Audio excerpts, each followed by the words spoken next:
our sports-crazed world, finding better ways to compete has become an obsession for a lot of us, whether it's at the amateur level or all the way to the top levels of the professional ranks. All of us want to improve our abilities, and today, technology is making that easier than ever. Welcome to NASA 360. I'm Jennifer Pulley, and today we're going to see how technology that was originally devised to help pilots and astronauts can now be found in sporting equipment that can be used by all of us. Almost all of us at one time or another have taken part in a competitive sport. I'm talking from Little League all the way up to the pros. There are a lot of current and former athletes out there. But even if you've never played a sport, you might have heard the term "in the zone." What exactly does that mean? Basically, it's when your mind and your body are working together in perfect sync, and you feel almost unstoppable while playing sports. Of course, getting into the zone is not very easy. That's why top pros and Olympic athletes spend countless hours training their bodies and minds to perform perfectly at crunch time. They try to build a bridge between the mind and the muscles to perform in sync together. So what can you do to help your chances of performing at crunch time? Practice, of course. But how do you replicate the feeling and stress that comes along with performing at crunch time? Well, would you believe NASA can help with that?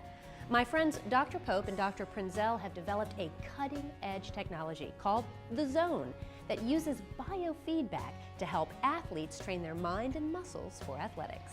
To show you how this works, we came to the Kings Mill Golf Course here in Williamsburg, Virginia, where we will be testing this device with LPGA golfer Catherine Hall. While Dr. Pope is hooking Catherine up to the machine, let me tell you a little bit about the device. It's called the Z.O.N.E, which stands for Zeroing Out Negative Effects.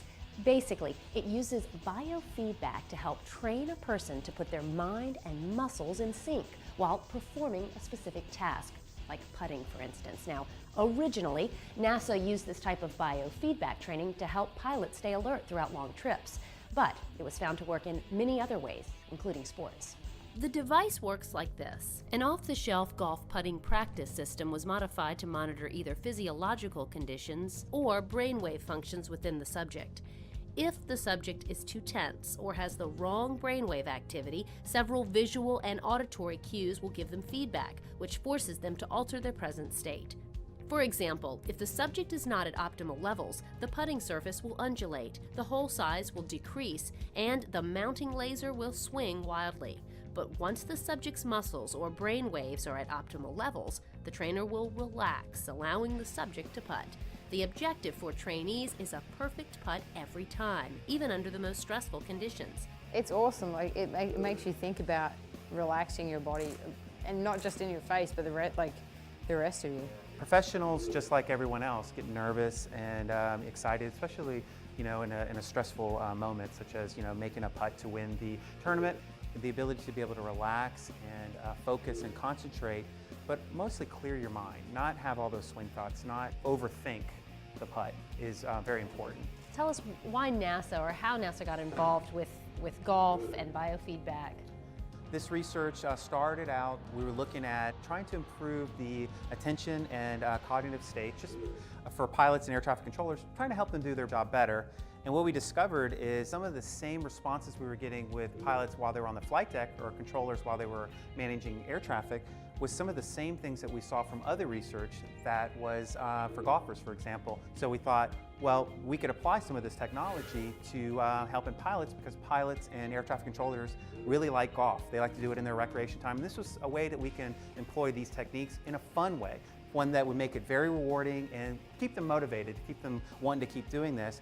And we've been highly successful with that. So we thought, well, let's just extend this and let's see if regular golfers would be interested in this technology as well. Catherine, how has the Z.O.N.E helped you just in this time that you've been here?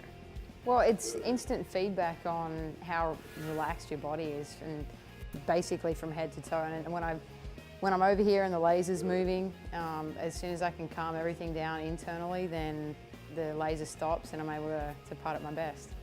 Now, do you get that feeling of stress inside, maybe not here, but during a tournament? What do you do? Well, when you're under pressure out on the golf course, everything gets heightened. Your heart beats faster and you get more adrenaline.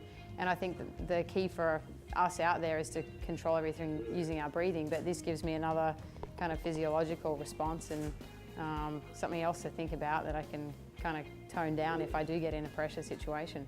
Yeah, well, and you've really kind of controlled this machine. It's amazing to watch him. Yeah, it only took a few, but I mean, it's great feedback, and I think, yeah, I'll probably be thinking about it now from more on. Right. Can you do another one for us? I'll try, yeah.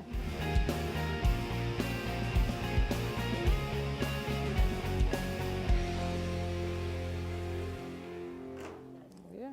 So I heard you talk before about when you're getting ready to putt, you've kind of relaxed, but then you continue to stay relaxed based on this feedback. Yeah, it's what it's telling me right now, and it's just, I think it's a calmness that you've got to learn to control, and you can control it as evidenced by this. So the faster that you can do it and the longer that you can maintain it, the better.